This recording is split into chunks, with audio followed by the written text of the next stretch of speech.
Tonight, no third term for any president as Constitutional Review Committee proposes 5 years a term in a raft of constitutional amendment proposals. We couldn't find a place for a third term. Even in the region, we in Nigeria have the lowest. 4 is pretty low. So we're proposing an extension by 1 more year.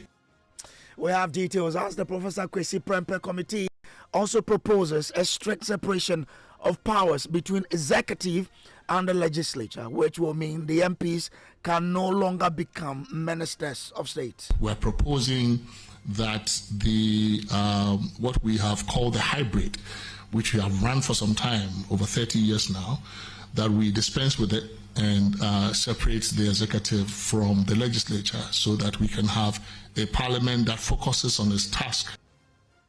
Tonight, we'll hear from President John Mahama, who says some of the proposals by the committee are radical but necessary ahead of implementation next year. For now, we'll study the report. I've handed it over to the Legal Counsel and the Attorney General. They will look at it. We'll see how to synchronize our views. I think that many of the recommendations you've made are revolutionary. Some are quite radical, but I think that it's in the interest of our democracy. We have details here and speak to people who understand constitutional law and what they do make of this particular, recommendation, and also get into the report itself to understand the other things the committee is recommending.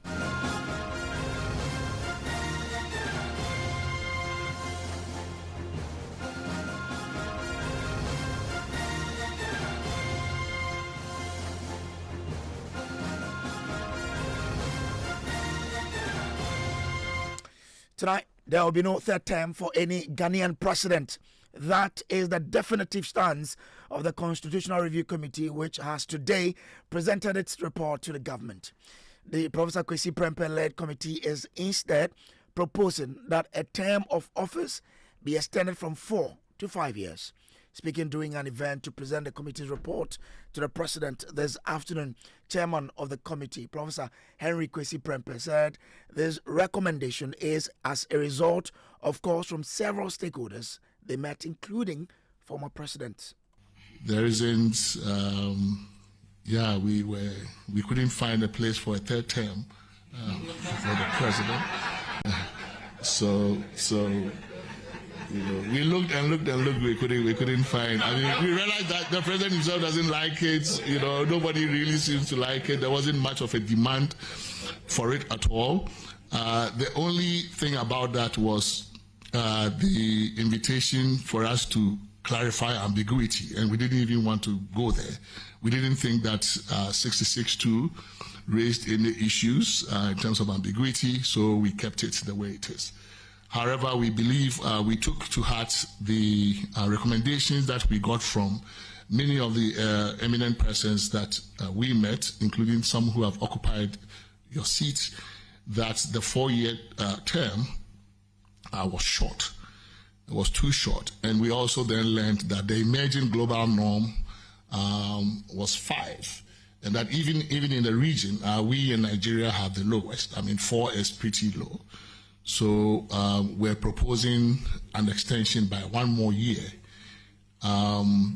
We have coupled that with certain recommendations on in the area of campaigning, because the claim was that the president takes about 6 months or so to set up, and then 1 year campaigning and all of that.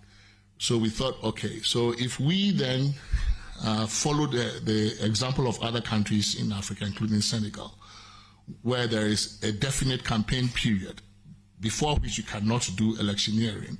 You can't put posters, can't put billboards, can't do jingles, can't do rallies. So it's like the fishing season. You have to open it before you can go fish.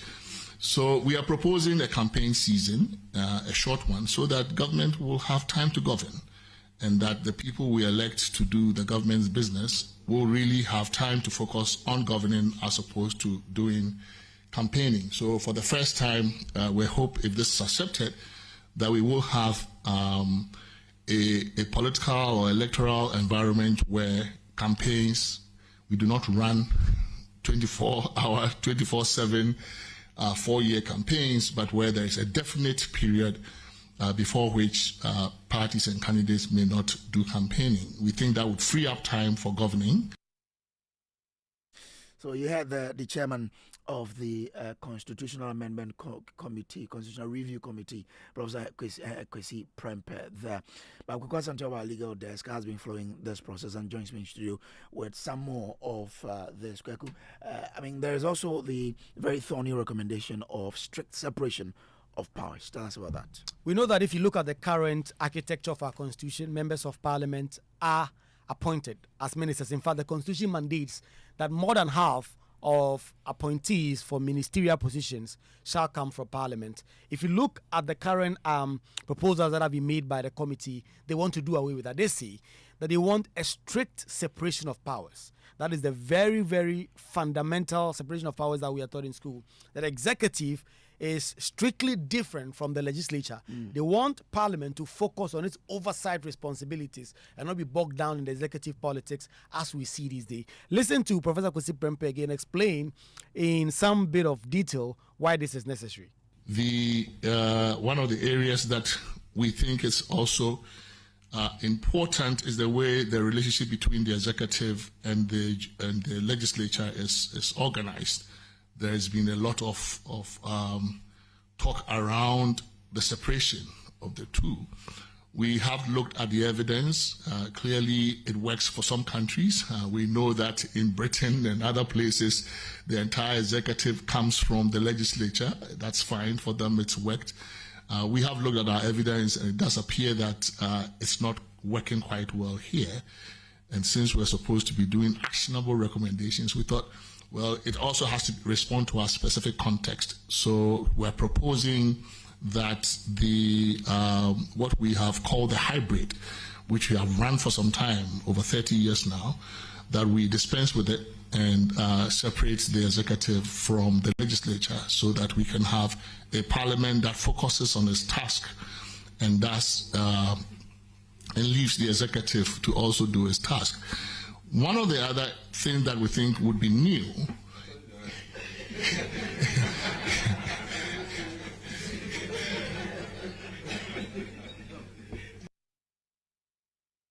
Well, so that is Professor Henry Kwesi Prempeh there. But, I mean, run us through some of the highlights of this recommendation as announced by the committee, because several people think that maybe the presidential term and also the separation of powers may probably be the only thing the committee is talking about. If you go through the report, there are a raft of recommendations. In fact, there are a lot of them, and I'm sure very shortly you see that on my journal.com, because right after this report was presidented, there was a directive from the president that this report be published so that the Ghanaians, every Ghanaian can look at this. This committee is recommending that the minimum age to be qualified to be president be lowered from 40 to now 30. Oh, so it means that 30-year-olds can now run to become presidents in this country. Just prior to today's recommendation, if you're not 40, you could not contemplate let's file to do so. Then. Well, I'm not 30 yet. I'm just 23. Oh, you're not? I'm 23. Oh. So, also, if you look at the current architecture, the president is exempt from paying taxes on his salaries and allowances. The committee is recommending that be done away with. They talk about also one of the things that have become very thorny in our constitution is whether or not the president and the vice president are able to perform their functions when they travel out of the country. The committee says the constitution should be amended to reflect that merely traveling out of the jurisdiction should not mean that the president is incapable of performing his function. Also, currently, if the president and the vice president are not there, it is the Speaker of Parliament that is the next in line. The committee is recommending some tweaking to say that, let's say if the Speaker of Parliament is not from the same political party as the president or the vice, and the president and the vice president are for any reason unable to perform their function, the baton will no longer shift to the Speaker of Parliament, but members of cabinet shall elect one of them to act until the president or the vice president are able to do so. You talk about election petitions and how they must be done very much seamlessly. Again, the committee is recommending that we need to cap Parliament and Parliament should not be more than 276. That is the current number we have now. It must not be extended at any point in time. And then it goes on and on to talk about the tenure of members of Parliament. It says the committee further recommends an amendment to Article 1124 to provide that a general election to elect members of Parliament shall be held on the same day as the presidential election, as we know currently. And so, also, if the presidential term is being extended from 4 to 5 years, it is coterminous with other members of Parliament as well, as we see on this. So if it is coterminous, it means members of Parliament shall also have 5 years. years. Okay. Yes. And so these are some of the amendments. A lot of them, in fact, the entirety of the final recommendation is about 127 pages, detailing really, really far-reaching recommendations. Some of them on monetization of election, campaign finance laws, internal party democracy, and all of that. This is what Professor Kwesi Prempeh and his committee have given to the president. Now, the president also offered a roadmap on what should happen next. Well, according to the president, his attorney general and his legal counsel are going to look at the proposals. Government will obviously issue what is normally called a white paper. The president uses different term, but he says a white paper will be issued right after Christmas and after the celebration of New Year. A white paper will be issued. Then an implementation committee will be together to look at implementing these recommendations. So you can take a rest after working so hard for so many months. You can enjoy your Christmas, and as soon as we resume early next year, we're moving from the constitutional review process into the implementation process. And so early next year, we would announce an implementation committee, and of course, we're going to call some of you to come and serve on that committee, because we need that institutional memory transferred into the implementation. And so take a rest now, but next year we might call some of you again to form the Constitutional Review Implementation Committee. For now, we'll study the report. I've handed it over to the Legal Counsel and the Attorney General. They will look at it, and we'll see how to synchronize, our views. I think that many of the recommendations you've made are quite revolutionary. Some are quite radical, but I think that it's in the interest of our democracy. Currently in our sub-region, we can see many countries backsliding with regards to their democratic and constitutional governance.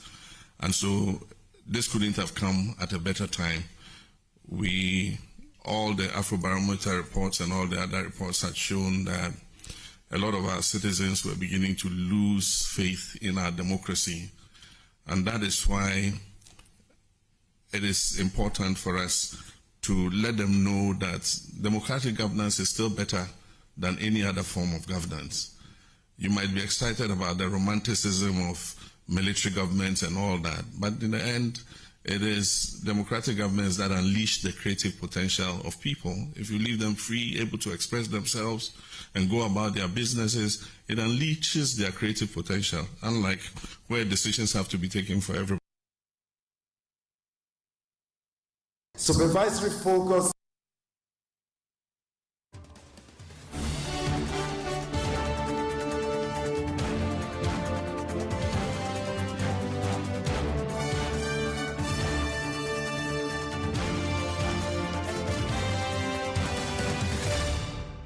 This is Top Story, always brought to you by Telecel Connecting Energies, also by Showed Pension Trust into the future with you, and Holy Insecticide Spray and Coil. Enjoy holy sleep. Let me bring in Kwekwansa Sari. He's former director of the Ghana School of Law, and also Inus Afuseni, private legal practitioner and former MP for Tamale Central. Let me start with you, Kwekwansa Sari, on this. I mean, you listened to the recommendations. I'm sure you've even had time to go through the report. Do they meet your expectations of the work the committee was supposed to do at the first time they were inaugurated? Hello? Hello, Mr. Sari. Can you step out your voice? Okay, so I was trying to find out from you what whether this work the committee has done meet your expectation. Okay, thank you very much. Good evening. I think that whilst we await the circulation of the report so that we can also digest and make a meaningful contribution. I can say at this stage that, it's very, very reassuring, to hear, the words of His Excellency President John Dramani Mahama. I think that the comparison to democracy and military rule itself, summarizes, the tension, within the president. He appreciates, the problem or trouble that, this call for extended time or reducing, can bring in its wake the good people of Ghana. So it's very reassuring, that he makes the point that democracy is better than, military rule. And for whatever form of democracy, the people, must realize that it will be good, for them, it's good for the nation, good for everybody. So, having, said that, I don't think that the president is going to rush, the Attorney General into making recommendations or sending the report and making, recommendations that, will be, palatable to the president. So Okay. I will commend him, highly, even at this stage, that, he didn't tell Ghanaians that, well, the committee has spoken and therefore you see to it that, it will be implemented. That is, very, very kind, in general of him, Okay. to let Ghanaians know that he's not going to do any such thing. But, he says that he says yes. the after the vacation, a committee will be put in place to start implementation. Can you step up your voice? I'm saying, can you hear me now? Uh-huh. I'm saying that he announced that after the vacation, a committee will be put in place to go into the implementation of the recommendations. Where to go? Sure. Yes. Okay. Now, But that is the way things will go. That's why I'm commending him. That he is not going to rush, anything. He's going to, get another, committee to look at it before it is even made a consumable product, for fellow Ghanaians. So that is good. That is reassuring. I mean, one topic that really has come out quite strongly is the presidential term limit. The committee says they are recommending a 5-year term, and that will be coterminous with that of Parliament. So a president will run a 1-year term of 5 years. A parliamentarian will also run a term of 5 years. I mean, is this something that was something you were looking forward to in terms of the 5-year? The idea has been floated, before. This is not the first time that this 5-year, presidential campaign, is arising. It's been, peddled before. And even Rawlings, during the heydays of Rawlings, I think there were attempts, to persuade him, to tinker with the Constitution and, revise, the intent clause to a referendum, to a 5-year term. But he declined the invitation. And I think Nanado, there were party faithfuls, who were making such suggestions. Nanado also declined it.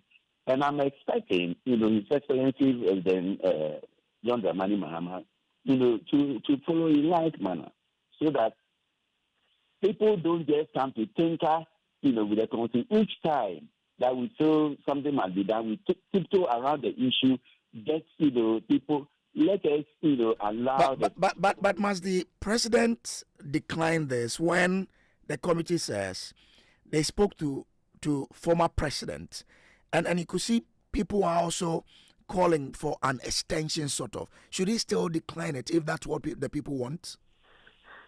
I think for all that I remember, I think it was a former president before, who suggested, the possibility, of an extension to 5 years.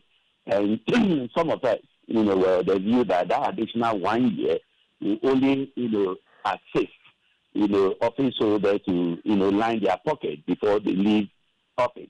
And therefore, the 4 years, the thievery that will go on in 4 years, the theft, the small nepotism and favoritism and collusion and all that. Let's all, work within the 4 years, because the one additional year is only going to be used to amass more wealth. That is what our history has taught me, and I think that 4 years of stealing is sufficient. Okay, let me bring in Inusa Fuseni. He is a former MP for Tamale Central. Inusa, I'm grateful to you, sir, for joining us here. Let's start from the appointment of one person from cabinet instead of the speaker, if the speaker happens to be from the opposing party. What do you make of that? Because you've been in parliament before. So, thank you so very much. I think that it has taken inspiration from the Constitution and standing orders of Parliament, which says that where the Speaker and the two deputy speakers are absent, the Parliament members of Parliament will elect one of their own, to ascend to the seat to conduct the business of Parliament. So they have taken that leaf from the parliamentary practice, and particularly from the standing orders of Parliament. So you are okay with that proposal, not to allow a speaker from the opposing party to act as president? With constitutional reviews, that's a proposal. Okay. And that proposal will have to be subjected to public scrutiny. And then we take a decision on that, either through a referendum or through Parliament. So this is a proposal. But what? I'm yet to read the rationale behind that. I'm yet to read a report and see why they came to that decision.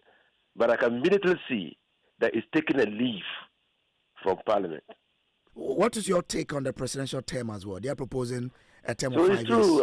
Mr. Ansar Sari said it. I mean, the first formal pronouncement on the 5-term presidency was made by His Excellency John Ajekum Kufuor in his last State of the Nation, where he bemoaned the fact that it takes 1 year after elections to be able to set up a government. And within 2 years, you are preparing for the next elections. So a president effectively has 2 years to work. In his view, he thought if it was extended to 5 years, that will give the president 3 solid years, and the 3 solid years could achieve a lot. I mean, we refused to agree with him. We said we would not agree with him because he was going to destabilize the constitutional arrangement. We cited the United States of America, where we have taken inspiration from, and from Nigeria, which is the most populous democratic country in the West of Kasap region, and which is also 4 years. And said that probably he was looking to find a way to get his successor, and in that case, we thought that he was preparing Nana Addo Dankwa Akufo-Addo to succeed him to do a 10-year on the seat. So let's see whether times have changed and whether the people of Ghana will agree to a 5-year term. But from where you stand, must this be accepted? From where I stand, I think 4 years is okay. Okay, all right. If a president has anything to do, I mean, the American presidents are 4 years, and no one has ever complained that the time is not enough. What of the strict, separation of powers between the legislature and the executive? They propose that no member of the legislature should be a member of the executive. You've been in both capacities before. Yes, I think that there's unanimity. I think there's some level of unanimity. And from the last engagement of the H-Prem Press Committee with members of Parliament, I think most members of Parliament were unanimous on the separation or the removal or amendment of Article 78 of the Constitution by the deletion of 78(1), which makes it possible for members of Parliament to serve on the executive. And I have said it just recently on your network, that it appears that we were too much in a haste when we took the lessons of the Third Republic under President Liman, whose budget could not be passed by the majority in Parliament, which majority incidentally came from the PNP, and that was his party. We thought that should never happen again. And so we created Article 71 78-1 infused the powers of Parliament and the powers of the executive. It fused the two arms of government in 78-1. And I think that has served to weaken. The flip side is that it has weakened Parliament and weakened all the supervisory, weakened the supervisory jurisdiction of Parliament over the executive. All right. I'm grateful to you, Musa Inusa, for joining us. Let me bring in Dr. Rashid Rahman. He's Executive Director for the Africa Center for Parliamentary Affairs. I'm grateful to you, sir, for joining. Now, what's your own reading of this proposal to strictly separate executive from the legislature? Dr. Rahman, I don't know if you're... Yeah. Hello? Mm-hmm. Yeah, I can hear you now. Yes. I think that's a very big welcome kind of news for some of us who watch Parliament. When we appeared before the committee, that was one of the recommendations that we made. And I think I've just heard Honorable Hussaini say that there's unanimity. I'm happy that this time around members of Parliament are in agreement, because in the last constitutional review attempt, members of Parliament had a completely different view. I mean, that was just a go. So I'm very happy to hear this, because I believe very strongly that if there is one area where our Parliament has not been very strong, I think it's in the area of oversight.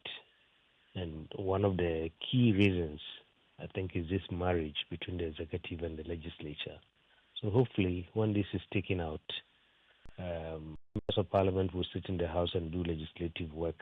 I mean, not looking up to anyone to call them to be part of the executive, and for which reason they will try to please the president, as we have seen over the years.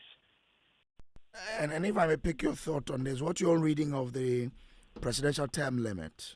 I've spoken to two people who have disagreed. What's your own reading? Well, I think that I seem to agree with the 5-year term. I mean, even if we didn't make any recommendation in that regard, at least if we look at the fact that in this country, as in many African countries, we don't have very, very strict campaign kind of period and campaign laws, or if they exist, they are not properly implemented. So election campaigns start immediately after an election, and that if you run a 4-year kind of tenure, it doesn't give you enough time, to prosecute, many kind of different challenges that we have as a country. So this call has come, many, many times, and a number of countries, I think even in West Africa here, have adopted, some of that, extending the tenure of presidents at least beyond 4 years. So I think 5 years should be enough, and 2 terms as we have it now. I have heard the talk that you say no president, can go the 3rd term. That is not new. I think it's currently in the Constitution, and usually that is not even the issue. The issue is when you have sycophant MPs in Parliament who try to amend the Constitution, because most of those who have gone beyond 2 terms in countries, our neighbors and far, I think have had that done through MPs who are sycophants, who are in Parliament and want to please a sitting president. Otherwise, I think the constitutions are always very clear that you do 2 terms, which has almost become the norm across most democratic states. Okay. I'm grateful to you, sir. Dr. Rashid Rahman is the Executive Director of the Africa Center for Parliamentary Affairs. But let me just quickly pick the thought of Kweku Ansah-Sarri on this. What do you make of the proposal of a campaign period? Won't that go against the opposition party if there should be that small period or window for them to campaign for elections? Mr. Ansah-Sarri, can you hear me? Hello? Yeah, I'm asking of your thought on the campaign period, whether or not that wouldn't be to the disadvantage of opposition parties. That in itself, is the reason why the term should not be extended. I mean, if you are a politician and all through you have in mind becoming a president one day, must you wait till you are elected before you put your house in order? Certainly not. You have to know what and what and what. So you prepare ahead. You don't wait till you have been elected. So that in itself is a good reason to reject, the extension, the call for extension. But for me, the only reason why I will continue to roundly condemn it is, the fact that it is going to enlarge the recipe for corruption. That is all. I don't have, any useful thing to add. Okay. I'm saying that the whole process is corrupt. Okay. And we are going to add 2 more years for corruption. Those additional years will be years, to loot and loot and loot no more. Okay. Therefore, the current 4 two-year terms is okay. If the people decide, to retain you get another 4 years. 4 years. So the 2 4-year term is reasonable. Okay. It's practicable. It's the best for us. And I'm saying in this country, everyone knows that corruption is rife. So we shouldn't, prepare another ground for more corruption. I'm grateful to you for being here on Top Story, brought to you by Telecel Connect Energies, Holy Insecticide Spray and Coil Enjoy, Holy Sleep, and also by Short Pension Trust. Up next is Newsnight.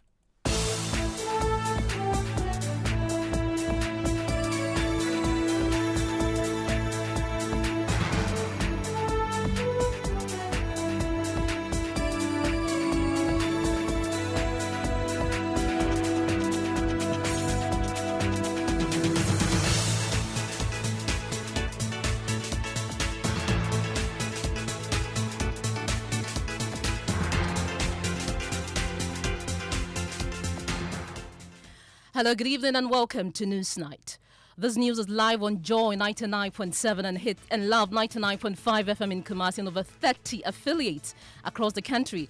Coming up tonight, lawyers for NPP Ashanti Regional Chairman Bernard Enchibu-Esiako, popularly known as Chairman Wuntumi, fights Attorney General over latest allegations of financial crimes, insisting the state must deal with the registered entity and not the personalities of its directors. It is not as of preference that you attack a director of a company when the company itself is in existence, except that there are conditions to meet before you can even bring the directors in, which conditions we are waiting for the Attorney General's office to prove. We have details of these coming up. Also, Majority Chief Whip says the Office of the Special Prosecutor is not providing value for money as he explains the basis for the botched private members' bill to scrap the office. Look, we thought that the entity was just guzzling money. Let me be very frank with you. Details, as he says, they had the backing of the Speaker in their pursuit. Also in business, $365 million IMF cash hit Bank of Ghana's account, a move expected to aid liquidity, city stability and support for budget projects. More of that later. Also in the news, the Ghana Chamber of Construction Industry describes President John Dramani Mahama's directive to the Ministry of Finance to release 1 billion cedis to pay contractors as grossly insufficient. And then the promise that the president has directed the finance minister to honor is sincerely inadequate. I'm doubting whether it's 1 billion cedis or $1 billion. If it's dollars, then it's a good news. We have details as the chamber urges government to increase the allocation to 5 billion cedis. And a bit later, Police heighten security in Nalerigu following series of arson attacks on houses amid ongoing threats against traditional leaders and government officials. And a bit later, with 4 days to Accra's ultimate family event, the Joy FM Family Party in the Park, Dope Nation builds excitement ahead of the December 26th performance.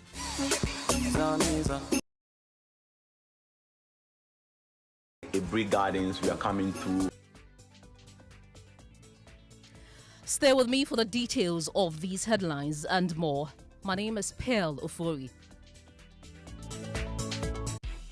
You know how much moms always say too much of everything is bad? But there's one too much mom actually approves of. Telecel's Too Much Broadband Bundle. This festive season, all you have to do is buy the 150 Ghana Cedis Too Much Broadband Bundle in addition to your main broadband plan and get 150% bonus data. That's right. From December 1st to 31st, simply buy the 150 Ghana Cedis Telecel Too Much Bundle in addition to your main broadband plan and receive 150% bonus data. Dial *900#, use the Telecel Play app or visit the Telecel website to buy now. Telecel, connecting energies. Make memories that matter this Christmas with Chicken Delight from Blue Haven Farms. These fresh, hormone-free and antibiotic-free chickens are the essential piece for your family's festive meals. Gather for soups, roasts, grills, and your favorite family tradition with Chicken Delight. Now, here's an extra festive treat just for you. Buy 3 or more full chickens and get each for just 125 Ghana cedis. Plus, first-time online buyers save 5% on every purchase made via the website www.bh-farms.org. WhatsApp +233 20 268 9846 to place your order now for same-day delivery. Chicken Delight. Delight in every bite. This product is FDA approved. Holiday magic awaits at the Pelican Hotel, Cantonment, Accra. Start the festive season with a Christmas Eve feast at the Beak Restaurant. Bring the children on Christmas Day for time with Santa at the Jolie Lux Brunch and dazzle in the Merry and Majestic Night Feast as well. True Ghanaian gourmet and entertainment is set for a Boxing Day Sunset Brunch at the Atrium. Dance under the stars with fireworks at the Sparkling Symphony Gala after 5 luxurious courses with a celebrity DJ on New Year's Eve. On New Year's Day, have brunch or dinner with loved ones at the Beak Restaurant. Secure your festive experience today at the Pelican Hotel, Cantonment, Accra from 650 Ghana cedis only. Call 050-309-1539 to book now. The Pelican Hotel, Cantonment, Accra. Your stay, your way. Son, we are so proud of you for setting up this hospital. I really love those hospital beds and waiting chairs. By the way, did you import them? No, Dad, I didn't. I actually got them from Kingdom Books and Stationery right here in Ghana. Wow. We also bought our office supplies, safes, executive desks and chairs from Kingdom, and they gave us expert advice on how to set up our office. Guys, that makes 3 of us. I also got our sofa and bedroom sets, plus our dining hall furniture for our new home from Kingdom. Wow, Mom, that makes 4 of us. I usually get my stationery items from Kingdom, and my teacher also mentioned that our classroom furniture was provided by Kingdom. So there you have it. Whenever you're thinking about setting up an office or acquiring furniture for your home, etc., Kingdom Books and Stationery should be your first port of call. With over 40 years experience in the industry, we stock and supply a wide variety of globally sourced office and home furniture, stationery and equipment. Visit our head office, Takweje, Osu near the Osu Cemetery, Temania Community 4, Takoradi opposite Vijay Mays Plaza, Cape Coast University Bookshop, Spintex Road near Absa Bank, Atomic Centerpoint Mall, Winneba University Campus, KNUST, the University Bookshop, and Santasi in Kumasi. You can also visit our shop online, www.kingdomstoreonline.com. Hurry while stock lasts. For further inquiries, contact us on 050-162-0810 or 0302-764-101. Email info@kingdomgh.com. Kingdom Books and Stationery Limited, where quality and affordability is assured. Terms and conditions apply. No matter where we are, Africa always calls us home. And here in Ghana, the call is clear: to power growth and create lasting impact. At Stanbic Corporate and Investment Banking, we are creating giants and connecting businesses. From financing bold energy projects to enabling cleaner, reliable power for industries, we are fueling Ghana's transformation. With our support, Gensa Energy is delivering sustainable energy that powers Goldfields operations, helping them move closer to cleaner, greener mining. This is a story of how we bring businesses together, create jobs, empower communities, and invest in the next generation. Stanbic Bank, delivering sustainable growth, creating impact. To learn more, visit stanbicbank.com.gh.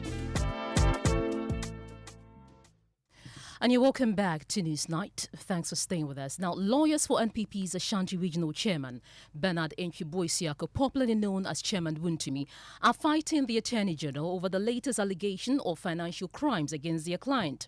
The Attorney General and Minister for Justice, Dr. Dominic Ayini, announced today at Government Accountability Series that the state will prosecute Wuntumi Farms and its director over alleged financial crimes involving the Ghana Export-Import Bank, that's Exim Bank.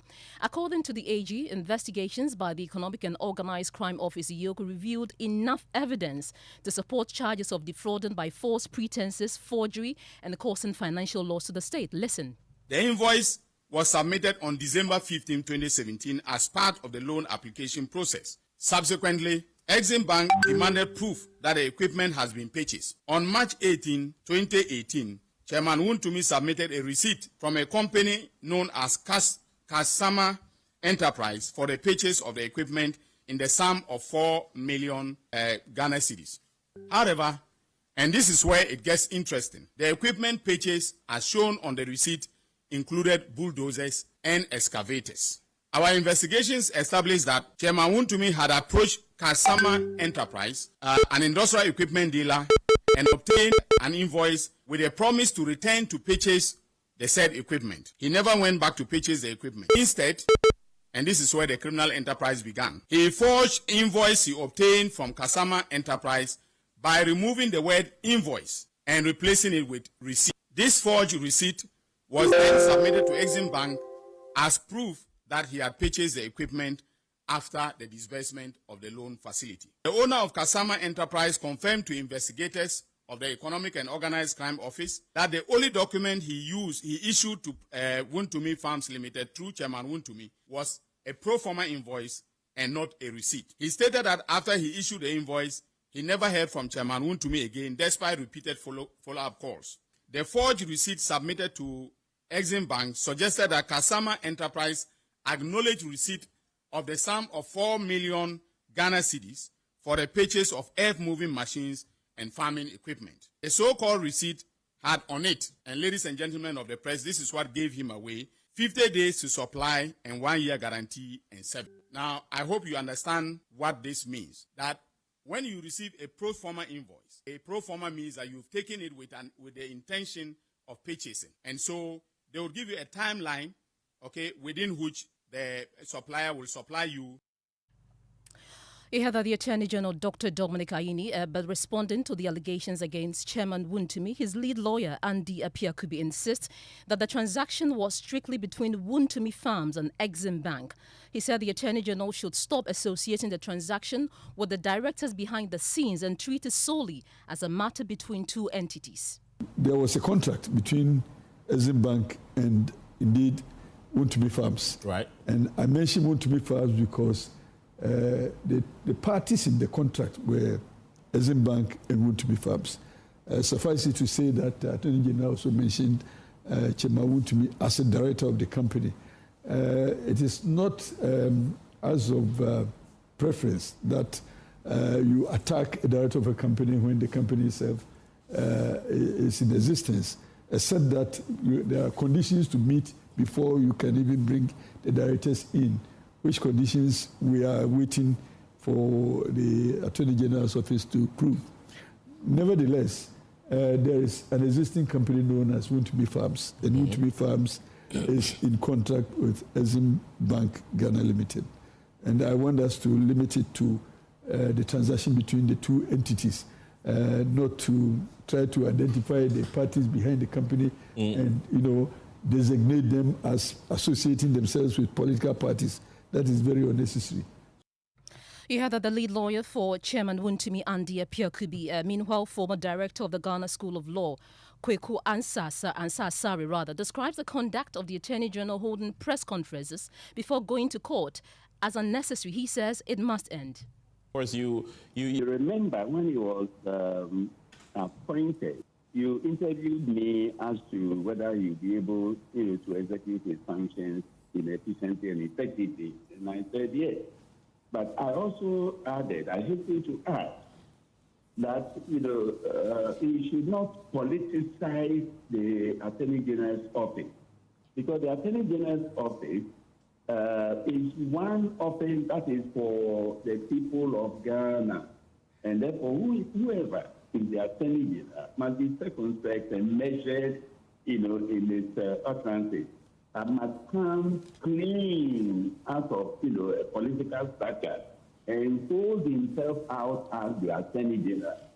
This display of legal, political to media trial is not going to help my good friend Dominic Ayine. I think that today, this press conference of today must be the last of any such, press briefings before. He had the former director of the Ghana School of Law, Kweku Ansasari, joining us via telephone to talk about these issues. Private legal practitioner Martin Pebu. Good evening and thank you for your time here on Newsnight. You had there the former director of the Ghana School of Law saying that the press conferences being organized by the Attorney General must stop. You agree? Oh, well, I'm a bit shocked that there's a call for him, for the Attorney General, Dr. Ayine, to totally stop. You see, our democracy runs on information. So timely dissemination of information helps. It brings the people on board. It helps in what we call whole of society or whole of government approach. Because you see, if the Attorney General hadn't taken center stage to bring this case to our attention, you would have just seen that the charges would have been filed somewhere, and then you may not have all the media giving it so much attention, etc. So at the end of the day, you will not have many citizens engaged, that's being informed and then also contributing through phone-in programs, social media, etc. So generally, for one, because I've seen Attorney Generals do this, even if not in Ghana, but in the U.S. for over 20 years now, so the equivalent, when I say Attorney Generals, most especially, you see in the U.S., they have what they call the district attorney, right? There are many. The U.S. is such a big country, it's almost a continent by itself. So the district attorney does such a thing, constantly updating the citizens on what is happening. You see, so it helps citizens to be abreast. So having seen that for over from 2001 for about 24 years, it's difficult for me to then say that this is something I wish gone. I've seen that for about 24 years. So it's something we should commend the age. Very well, but there are also arguments that by announcing allegations in detail at press conferences, the Attorney General appears to be signing guilt before the suspects have their day in court. Yeah, that's what I said. So the equivalent there, maybe if you don't want the Attorney General to do it, maybe if you think he's too senior, a senior prosecutor should do it. It's something we can look at. But Ghana, sometimes people would criticize. So maybe what we should spend time doing is we'll do a detailed search on what happens. As I said, I remember, when we were students at the University of Ghana, we used to go to the U.S. on holidays. And that's when I first saw this in 2001, 2002. Throughout my studies in law school, every summer I would go to the U.S., I would see it. So now having come, I've practiced law 18 years. So when somebody tells me that the Attorney General should not give an update, I'm like, we're kids. We saw this thing. Now we are growing. Even in natural fact, it means that I'm expecting it to grow better, not to be abolished. So maybe what we would have to do is that we need to search out and bring out details of how it is done there. So when we give more education that, look, that is a practice elsewhere, maybe people will accept it more. So you're making the point that he should be given the updates. That should not stop. But just a quick question before I let you go. You were a member of the Oral Preparatory Committee. The year is ending. We're in December. Are you satisfied with the work of the committee so far? Yes, if it's satisfactory, yes. But it doesn't mean that's the best that could have been done.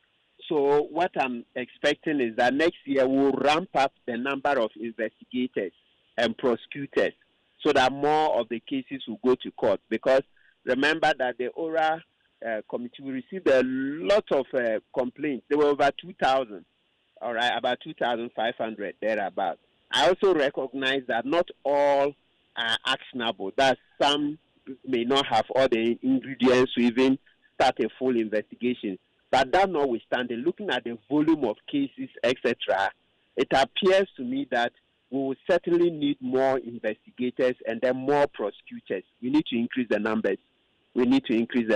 That much is clear. Dr. Ayini is doing a fantastic job, but that doesn't mean that's the best that could be done. We need to ramp up the numbers. Martin Pebu, private legal practitioner, thank you so much for speaking to us. Now, investigations are underway into the mysterious disappearance of a newborn baby boy from a private health facility in Tamale in the northern region, sending shockwaves through the Lamashegu community. The incident occurred at the One Heart Clinic, where the baby's mother, Abdul Mumin Safiyatu, gave birth around 1 a.m. She says the child went missing moments after she briefly stepped out to use the washroom, triggering panic at the facility and within the community. Well, management of the hospital says it is cooperating with the police as investigations continue. There is more in this report. The One Heart Clinic, a private health facility situated in the heart of the Lamashegu community. The news of the missing baby has attracted several residents to the facility. An eyewitness revealed that a lady entered the delivery room claiming she was taking the baby for the vitals to be taken, but disappeared with the baby. The father of the baby, Baba Shaibu, recounted the traumatic experience to Joy News. So I was around 10 o'clock.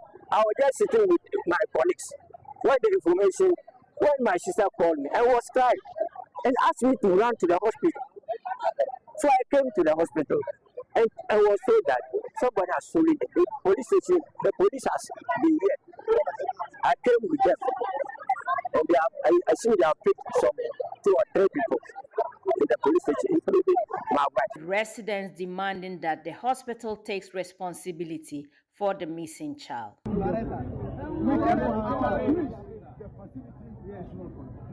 know. Our child was in the facility. Our child was in the facility. That's why we came here. When I finish, Meanwhile, the police are yet to release a statement on the issue, even though they have visited the facility to calm the residents down. And my colleague Martina Bugri filed that report. Chief Inspector Alhassan Lukman Nindo is the Northern Regional Police PRO. He joins me live now with more. Good evening. Thank you for your time here on Newsnight. You have not released a statement yet, just as our correspondent just reported. Can you provide an update on the current status of the investigation? Well, thank you very much for having me. Thank you very much for the many cherished listeners out there. I want to disagree with Matilda. Yesterday, we issued a press release. Okay, just a correction there, Martina Bugri. Yeah, Martina Bugri. We issued a press release in connection with the child stealing, contrary to Section 93 of the Criminal Offences Act 2960. And so, but if you are asking a question in relation to the update, then I can tell you that we are taking statements from all possible witnesses who will help us or assist us in our investigations. So currently, that is what we are doing. But yesterday, some 3 suspects were arrested, and all 3 suspects have also been granted bail because we have launched an investigation into the matter. This is my preliminary comment. So, what steps really is the police taking to ensure the baby's safe recovery and also prevent similar incidents in private hospitals within the area? Yes, preventing similar incidents doesn't lie within the jurisdiction or domain of the police. It lies within the domain or jurisdiction of the authorities of the hospitals. Police ours is to ensure that we protect life. And so yesterday, when we had the distress call, we responded swiftly to the call. And that when we got to the One Heart Hospital, we were able to, gather some information, and that led to the arrest of the 3 suspects that I mentioned in my, initial comment. Yes, so this is what I can say. Preventing similar incidents solely lies on the domain of the hospital. But anytime we are called upon, then as part of our constitutional mandate, we can respond swiftly to it. But so far, police have made it a point to take statements from all possible witnesses who will help us, launch an investigation into this incident. Our Chief Inspector Al-Hassan Lukman, Nindo, Northern Regional Police PRO, thank you so much for your time. Also joining us via telephone is Bawa Shaibu. He's the father of the baby. Thank you so much for agreeing to speak to us here on Newsnight. You've heard the police say that they have arrested some 3 persons. Are you satisfied with the progress of investigation so far? Hello? Can you hear me? Are you speaking to me? Yes, I'm speaking to you, Bawa Shaibu. Yes. I'm satisfied, but not all that satisfied. Why? Because I've just heard that they have released the 3 suspects. So, and I haven't had any concrete information about the baby. As of today, we went to the police station, and they asked me to write my statement. I wrote the statement, and then they asked me to come home or to go home. Anytime they need me, they will call me. So now I don't know how the matter is going or the investigation is going. You're not satisfied with how the police is conducting the investigations. Now, what would you have them do right now? Any concrete information about the baby. That is my worry. I didn't hear you. Could you repeat that? I lost you there. I'm saying that I'm not all that satisfied. Even though I'm satisfied, but not all that satisfied, because yesterday, this is the second day when the incident happened.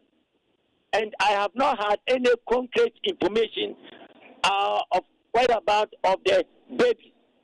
So that is, I'm worried about this. So my final question to you, is the family itself working to recover your baby? Come again? You're not satisfied with the police investigation, which is what you've made us understand. Now, on your part, I'm just asking, on your part, is there anything your side is doing to ensure that you get your baby back? What efforts are you also making to ensure that? What I'm making is that I know now the police are handling the information, and I expect them to be to speed up this, because as time is going, it's I'm thinking it's like the baby. I'll not get the baby. I was expecting that maybe from yesterday up to today, things would have been better. Things would have been better, but as at now, it looks like things are not clear. And I said I was going to ask you a last question, but before you go, how is your wife faring? How is she coping with all of this that's happening? She's feeling bad. She's feeling bad because as at yesterday to today, the eating, when they even prepare food, the food is just standing. Who eats? Everybody is it's like somebody is dead in the house. So everybody is quite sitting down. No information, no eating. You have Bawa Shaibu, thank you so much for speaking to us. And he's the father of a baby who went missing at the One Heart Clinic in Tamale in the northern region. You're listening to Newsnight here on Joy 99.7 FM. We'll bring you more stories when we come back from this break. The other day, I visited Kweku at his spunky new office to congratulate him on opening his business. And man, was I impressed. The business is just moving quick. The sales, customers, everything is just working seamlessly. The secret?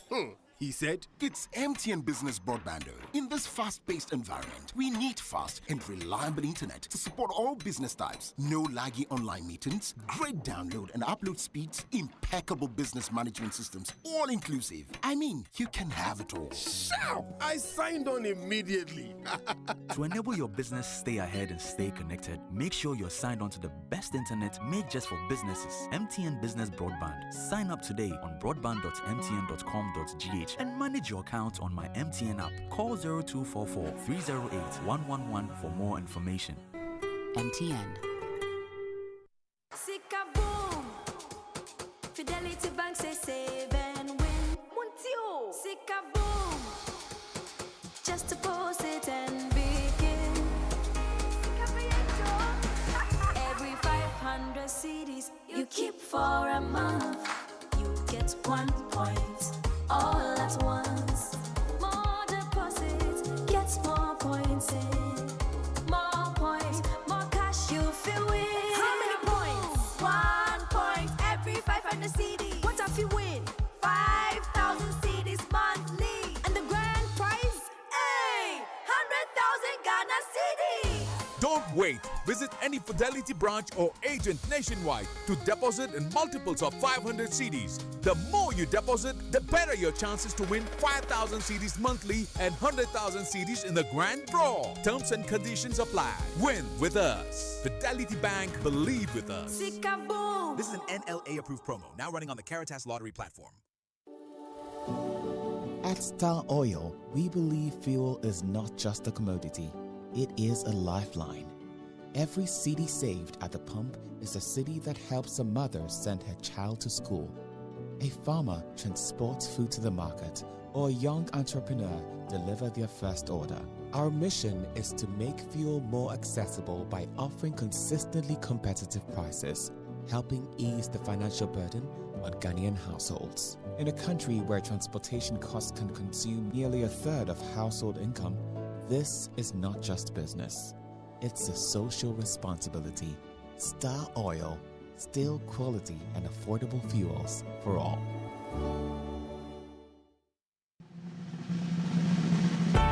For many years, we've been solving Ghana's water storage problems with quality tanks. Syntex tank. You know, it is strong, it's tough, and reliable. And now, we're in to solve the #1 problem when it comes to water carriage: our pipes. With the state-of-the-art machinery, Syntex is providing very strong, tough, reliable, high-quality, and durable pipes at a reasonable price. This is Syntex Pipes. With Syntex Pipes, water flows wow. I mean, ta-ta-ta-ta-ta-ta-ta-ta-ta. If they carry water, no wahala. With Syntex Pipe, our water problems are solved. Syntex, are you strong? Are you tough?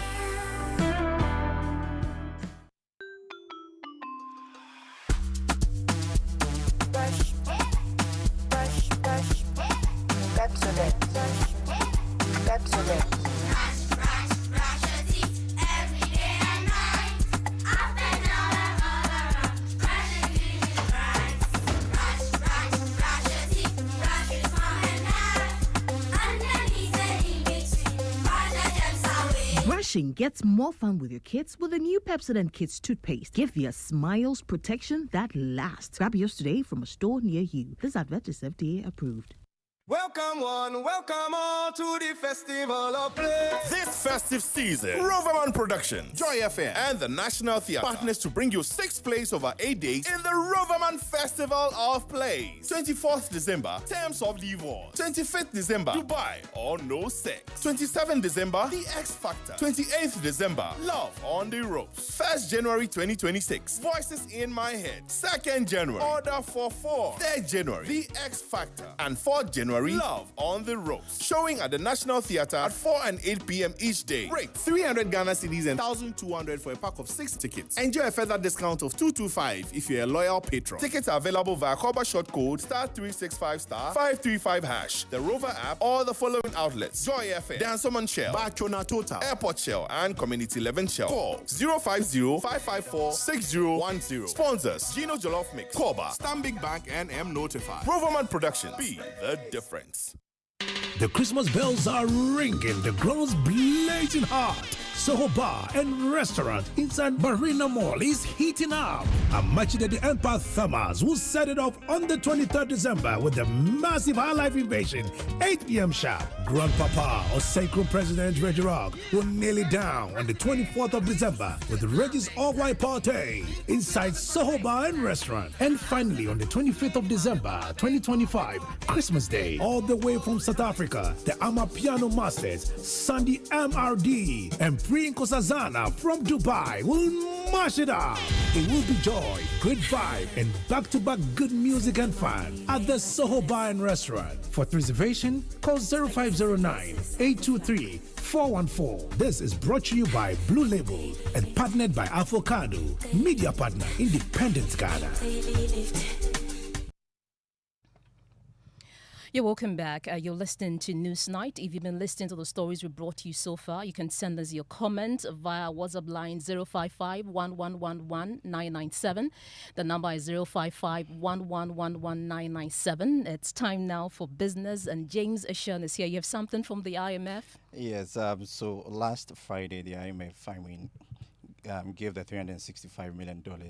That's amount actually hit the Bank of Ghana's account. I mean, it means a lot to support the economy and all of that, yeah. Okay, so give us the details. Right, so coming up in business this evening, $365 million IMF cash hit Bank of Ghana's account, a move expected to aid liquidity, cedi stability, and support budget projects. And in this bulletin, Bank of Ghana and Securities and Exchange Commission to issue directives and regulatory instrument to aid new virtual asset service providers bill passed by Parliament.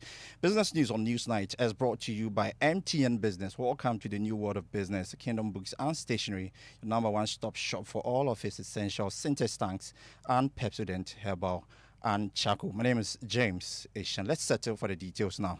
About $365 million of IMF cash has hit the Bank of Ghana's account, last Friday. This was after the IMF board passed the country's FED program review last week in Washington, D.C., USA. There is more in the following report. Sources say the disbursement was done immediately after the IMF board approved the 5th program review on December 17, 2025. However, due to some bank clearance issues, the funds were credited to Bank of Ghana's account today. Some have argued that the immediate impact of this will be the fact that it would offer government some extra cash to finance projects identified in the 2025 budget. Now, this because the primary aim of this disbursement under the IMF program is more to finance budget-related projects than primarily to support Ghana's reserves. However, the Bank of Ghana would take the money and give the cedi equivalent of the dollars received to the Finance Minister, Dr. Atuforson, to spend on some projects identified in the 2025 budget. Some market analysts have sought to downplay the impact of this disbursement on Ghana's reserves, especially when the Bank of Ghana's reserves are estimated to reach $13 billion or even more at the end of this year. However, there are some who have maintained that it could go a long way to improve the dollar liquidity on the market at the time when the Ghana cedi is recovering strongly after recent pressures. Others are of the view that it's about the signal that it will send to the market, as well as demonstrate to our donors and investors that government is committed to firmly stabilizing the economy in terms of the progress that it has made under the IMF program when it comes to implementing those reforms put forward by the IMF. Now, the Bank of Ghana has announced that it will soon issue directives and regulatory instruments to aid new virtual asset service bill. This is a document that is expected to guide and regulate the activities of crypto assets in the country. The central bank, in a statement, maintained that this will be done in partnership with the Securities and Exchange Commission. The initiative by the Bank of Ghana is coming after Parliament passed the bill last week. The bill establishes a legal framework for regulatory virtual assets and virtual asset service providers. The Act effective date will be announced soon. Away from that, now Minister for Energy and Green Transition John Jinapor says more work must be done to expand and strengthen the national power grid to meet a rising electricity demand. This follows concerns raised by the Ghana Grid Company over increasing power consumption across the country, which is putting pressure on existing transmission infrastructure. Speaking to the media at a health walk organized by the ministry, Mr. Jinapor noted that while government continues to improve power generation, equal attention must be given to transmission and distribution. Yesterday, I got a message from Gridco that our peak demand has reached an all-time high. That's about 4,300 megawatts. So we are seeing a very huge increase in terms of energy consumption. And that also presents a challenge. It means that we have to work very hard to sustain the lights and keep the lights on. And so in the coming months, we'll have to double our efforts and work very, very hard to ensure that we have stable supply of power. But also in the petroleum sector, we need to double up and increase production because that ultimately affects the living conditions of people as well as the downstream. But more importantly, roll out a lot of renewable energy to reduce the burden. John Jinapor is the Minister of Energy and Green Transition. Now, over 10,000 customers of Electroland Ghana Limited have been rewarded under the company's Achedia Kese Christmas promotion.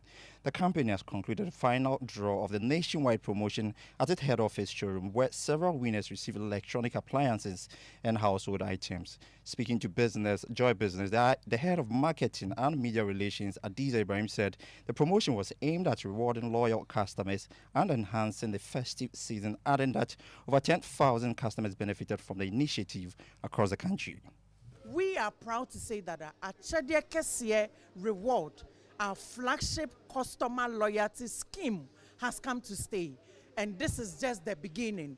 It started from Mankesim, where we went to reward 250 plus one NASCO Ultimate Rewarders. And we are here at head office in Accra.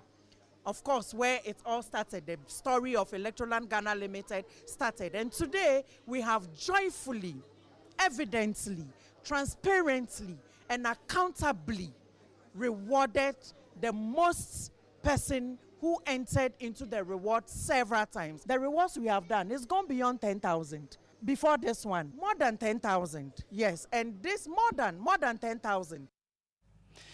Adiza Ibrahim is the head of marketing and media relations at Electroland Ghana. And that's all for business on Newsnight with me, James Ejenpel. And James, thank you so much for the business news. Benaya is here with sports. Benaya, what are you serving us tonight? Well, Pearl, in sports, I'm bringing you some updates between Midiama SC. They had a game against Basake Holy Stars. And Midiama SC, they missed a chance to go top of the Ghana Premier League after drawing 1-1 with Basake Holy Stars in their match week 15 clash at the Takwa TNA Park. Now, Holy Stars took the lead in the 30th minute through captain Kofi Hagan and held on until half-time. Midiama pushed hard in the second half but failed to equalize from the penalty spot when Yusuf Mubarik's effort was saved in the 58th minute. Holy Stars were reduced to 10 men later on after Hagan was sent off and Midiama finally drew level in the 89th minute through substitute Kingsley Brahe. Now, the draw keeps Midiama second on 27 points, 1 point behind leaders Adriana FC, while Holy Stars remained 14th with 17 points after 15 matches. And that's it for the sports segment. Benaya, thank you so much. Thank you so much for the latest in the world of sport. Now, police have heightened security in Nalerigu following a series of arson attacks on residential property and ongoing threats against traditional leaders and government officials. 4 additional houses were reportedly set ablaze in Nalerigu over the weekend during curfew hours, raising concerns about security enforcement in the area. Security operations in the area have been intensified, including a complete ban on the use of motorbikes and the wearing of of Fugu. Now, joining me right now for a conversation on this is Ilyasu Tanko. He's our Northeast Regional Correspondent. Ilyasu, you have been in the town since the curfew was imposed. Tell us paint a picture for us, the state of the Nalerigu Township as we speak. So as we speak right now, there is a complete enforcement of a curfew. People are currently indoors, and they have been indoors for nearly 1 hour now. And there is a heavy patrol, security of armed forces currently patrolling the Nalerigu Township. So there's been quiet, and there is a complete enforcement of the curfew in the township. And for those whose houses were torched over the weekend, how are they coping? Well, some of them have fled the town, particularly the first elder of the Nairi, whose 2 residences were burnt. We understand he has left the town. Those that have remained, there have been deployment of security forces to the residents. We know that the regional ministers also, there have been deployment of security forces to his residence. There have also been intensification of security forces in the Kutase community in the Nalerigu Township. Ilyasu Tanko is our Northern Regional Correspondent. Thank you so much for bringing us that update from Nalerigu. Let's bring you other stories tonight. And the Ghana Chamber of Construction Industry has described President John Dramani Mahama's directive to the Ministry of Finance to release 1 billion cedis to pay contractors as grossly insufficient. The chamber says the amount is unlikely to significantly ease the financial burden confronting the construction sector. President Mahama made the announcement on Sunday at the salt cutting ceremony for the Sunyai Atroni Achirensu Road project in the Bunu region under the government's Big Push initiative. Listen to him. To contractors and supports the resumption of stalled projects across the country. Ebi certificates from 2017 and omuye ejuma buy almost omuntu omuka ebi ewu eja sikano enti nano na contractors association ba me ho na me catch finance minister say omboabo almost certificates na ano ebi 2 million ebi 5 million ebi 10 million ebi 1 million obi mpo there 500,000 cedis enti me say omboabo ni na no non-pay 1 billion cedis be non-fun-trio ka ansana bronya so. Yeah, the President John Dramani Mahama, my colleague Kojo Asante is here. Kojo, briefly explain what the President said in that statement. Well, the President says contractors have been coming to him complaining about the huge sum amount of money that government owes them for the various projects they've constructed. Some of them 5 million, 10 million, 20 million. And he has since instructed the finance minister to find and make available about 1 billion Ghana cedi to pay outstanding debt owed contractors by, or in fact, before Christmas. And so that is the instruction that has since gone to the finance minister, Dr. Kasia Latofosi. Thank you so much. Kojo Asante. Now, the president of the Ghana Chamber of Construction Industry, that's Imano Cherry, is therefore urging government to increase the allocation to at least 5 billion cedis. The amount in question, and then the promise that the president has directed the finance minister to honor is sincerely inadequate because the debt portfolio, I don't know which of the liability the president is directing the 1 billion to. Either is it Cocoa Board, because on the debt portfolio of Cocoa Board, we are looking at something not less than 3 billion Ghana cedis. If you go to the road fund, we are looking up to the tune of 8.2 billion thereabout. If you go to the consolidated, it's over, 40 billion thereabout.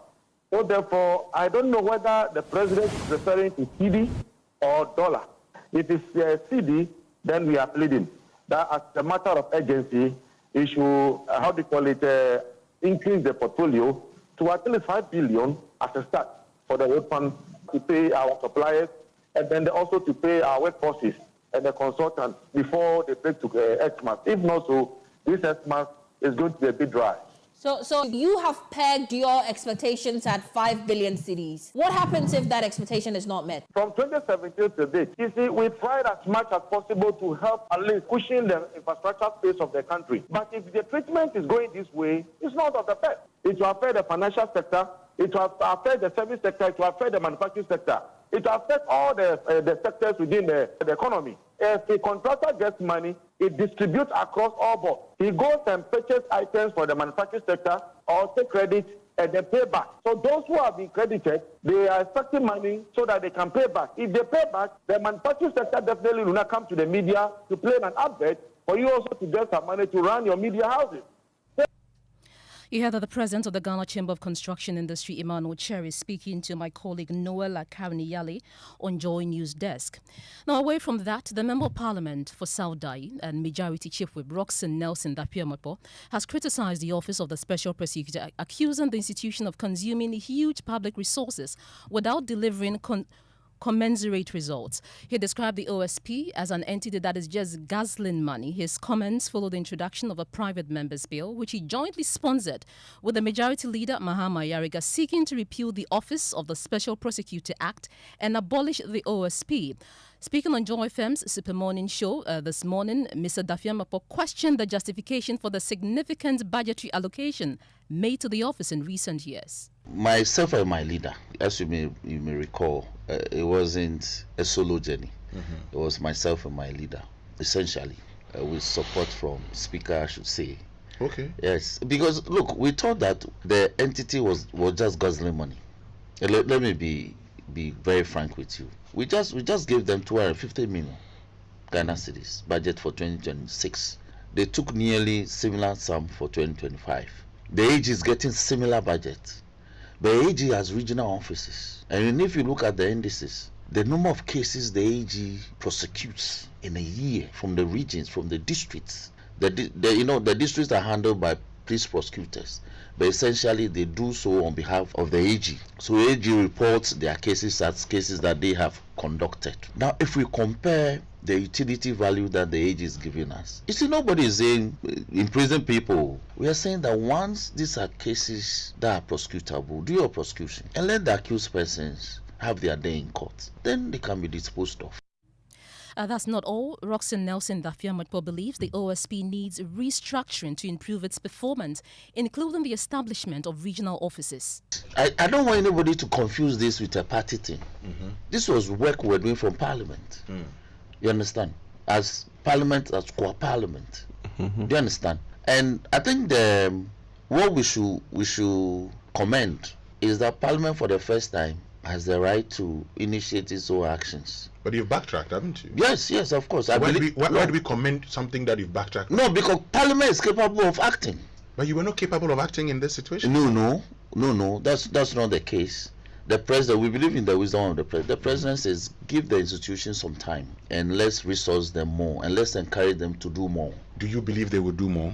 Well, everybody deserves a second chance. I believe that where we are, they should have regional offices. You heard that the Majority Chief Whip in Parliament, Roxanne Nelson Dafiamapo. Now, with just 2 days to Accra's ultimate family event, the Joy FM Family Party in the Park, excitement is building ahead of the annual picnic experience at the Obri Botanical Gardens. The December 26th event, known for bringing families together through outdoor activities, games and live entertainment, will also feature performances from a number of artists, including award-winning music duo, Dope Nation. They tell you why you shouldn't miss out on their performance.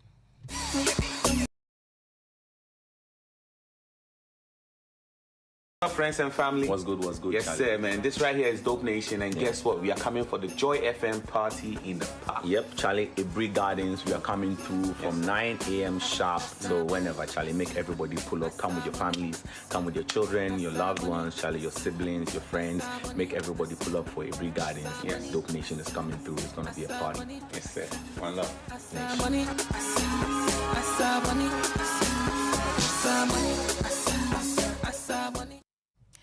You have a music deal, Dope Nation, and you shouldn't miss out on the Joy FM family party in the park. Now, let me bring you some of the messages you've sent through our WhatsApp platform. This one reads, the Constitution Review Committee recommendation would state that members of parliament should not be made executives is not acceptable. I think we should maintain it as it is we should maintain it for our security. That's from Kojo Kumsin. And this one reads, any reforms on salary structure, masses are paid less, while Article 71 holders are overpaid than ordinary workers. How about Article 71 holders and their salaries? And that's from Francis in Accra. And Comrade Issa in Boku says, we urge the Constitution Review Committee to retain the current 2-term limit of 4 years for each president. This will safeguard against prolonged periods of poor governance. We recommend focusing on anti-corruption measures and prudent resource management instead of extending terms. Enough lessons, he says, have been learned from the recent past where they are still struggling to prosecute the accused corrupt government officials, which some have run away from Ghana. Now, before we go, over 2 years of fighting. Before we go, over 2 years of fighting to protect the river Atonso, illegal miners continue to mine with armed groups, preventing the farmers from accessing potable water for farming in Atonso, close to Sefi Bekwai in the western region. Residents of Atronso, mostly farmers, have resisted attempts by illegal miners to invade their farmlands and pollute their water source. Series of reports to local police and securing of an interlocutory injunction on mining in the town have yielded no results. A recent attempt to fight the illegal miners on their own resulted in the arrest of some of the farmers who are facing prosecution whilst the illegal miners continue to pollute their water source, that's the Atronso River. And while the miners have currently blocked the river and are mining illegally with armed men. Reports to the Awasu police and soldiers at a nearby bauxite company has yielded no results. Listen to some of the concerned farmers of Atronso. The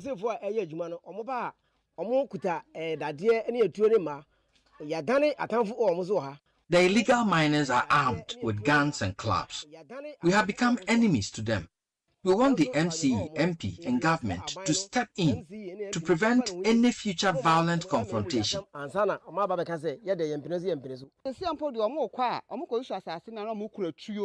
miners come with guns, even when they are scouting for land. We are scared to go to our farms. Please help us, because we are suffering from the effects of Galamsey. Our water sources have been polluted. By force, by fire. We have expressed our displeasure with Galamsey, but they are forcing it on us. The river is so polluted, you can't use it for anything. We say we don't like Galamsey. Because of that, you boy in Sweden and Sass Mumbai, Nipa 5 from what you guma as at night,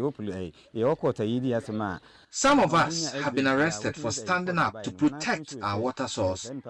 We are being prosecuted, though there is no evidence to prove we bent any excavator. But those who are polluting our water sources are walking free. You heard some concerned farmers of Atronso speaking about the impact of illegal mining on their water source. And that's how we end Newsnight for you. My name is Ofori. Thank you so much for listening.